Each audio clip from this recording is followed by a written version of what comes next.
Okay, my name is Ridwaan Abrahams. I live in Cape Town. I am from Cape Town. We started the business off as a prepaid meter, electricity meter and water meter service provider. We built that business up substantially, and then we looked at how we can save money. Part of that development process was developing our own vending platform, which is cloud-based, and we can access it anywhere in the world. We're now marketing throughout South Africa, and we want to expand it obviously into Africa. We've also added to that our vending platform. We're also developing our own low-frequency network over Cape Town, and we're going to test it soon and run it. And we hope to roll that through out of most cities in Africa, and that initially be used to communicate with our meters. But it's a piece of software. And then another piece of software we developed a piece of software to manage solar load on big buildings or complexes, where you can manage through IT the load over 100, 200 flats or factories, where the software manages and plays between municipal supply, battery supply and solar supply to make sure that electricity supply is not interrupted in any way. Well, it's a very, very fast, very, very dynamic industry. It's moving very, very fast because of the demand for energy and efficiency. As you can know, energy is going up all over the world, the prices are going up, and the consumer's feeling the pinch. And the idea is now to bring the cost of energy down, and also the interruptions in Africa or Europe also is because of the Russian-Ukrainian issue. So there's a big demand for solar energy or green energy, complementary energy as opposed to coal and nuclear energy. I think that's the biggest challenge. In Africa also we have water problems, lots of water problems, especially in Southern Africa. And I think that's going to be a challenge for us even more so in the next 5 to 10 years. We're going to have water shortages that we're going to have to deal with. I think our industry become more high-tech. We're going to be more consumer-driven, much more consumer-driven. It's already happening very, very fast. The consumer is demanding more and more information so they can manage their utility services, and that's what we're building our IT on towards. It's going to be much more efficient.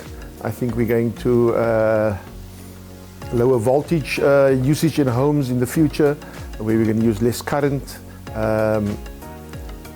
Yeah, I think that's we're going to use far less. We now focus on using far more efficient energy sources like hydrogen, solar, and stuff like that. Yeah. The problem with our industry is where we are now is almost obsolete.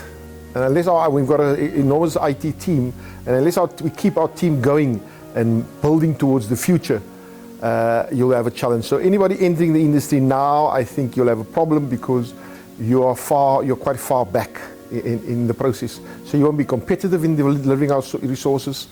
And that's going to be a challenge because we're already building for the next 10, 15 years.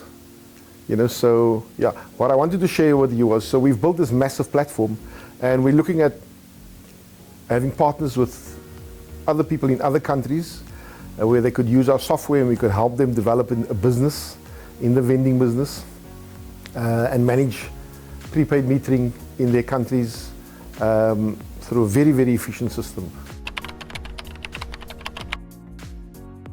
During the lockdown period, we didn't get any resource from China. As you know, chips was a shortage, so that was a big problem, a big challenge. I think the world has quickly built up capacity to develop more chips. Logistics is a big problem. Very expensive for us, even to just within South Africa, from Johannesburg to Cape Town, it adds another 50 Rand to a small product, and it just kills your competitiveness if you are in a very competitive environment.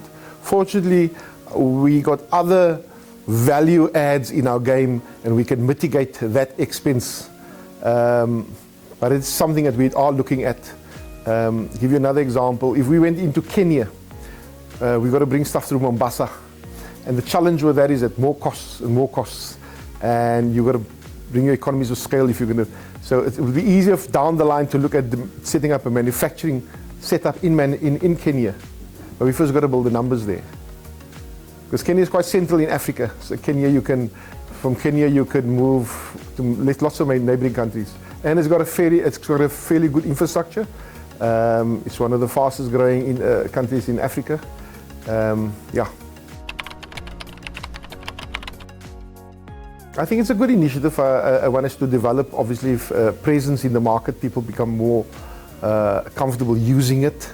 I think it's great for people that have products. But from my life experience has been to move products in Africa is very challenging. Very, very challenging. Very expensive also.